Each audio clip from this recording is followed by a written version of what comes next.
أيها الأحبة، إن الباطل والظلم والعدوان مهما تفرعن وتجبر وطغى وظن بعدم وجود من يردعه، فإن نهايته قريبة وغير متوقعة.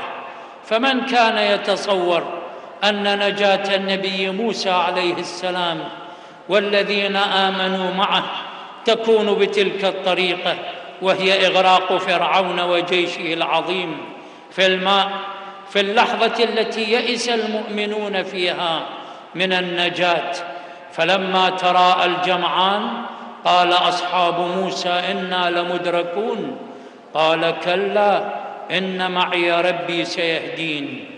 وهل كان أصحاب الكهف يتوقعون أن نجاتهم تكون بالنوم 309 أعوام حتى انتشر التوحيد واضمحل الكفر؟ ومن كان يصدق أن النمرود الطاغية المتجبر تنهي حياته حشرة؟ والأمثلة لا تعد ولا تحصى. وهكذا يوم الظهور الميمون لإمامنا المهدي عليه السلام مهما رأوه بعيداً عن التصور ومستحيلا، فإنه قريب، وسينعم برؤيته واتباعه المؤمنون، وسيشرق نوره على الأرض كلها، وهو ما ورد في دعاء العهد: اللهم اكشف هذه الغمة عن هذه الأمة بحضوره وعجل لنا ظهوره، إنهم يرونه بعيدا ونراه قريبا. وورد عن الإمام الكاظم عليه السلام قوله: إن الشيعة تربى بالأماني منذ 200 سنة.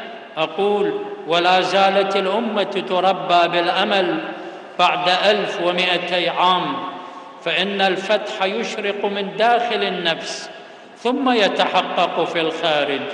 لا يغير الله ما بقوم حتى يغيروا ما بأنفسهم، وما زال الأمل يحدونا بقرب الفرج والنصر وظهور دين الإسلام المحمدي الأصيل على الدين كله، ولو كره الكافرون والمستكبرون. جعل الله تعالى وإياكم من أنصاره والممهدين له والممكنين في دولته المباركة، إنه نعم المولى ونعم النصير.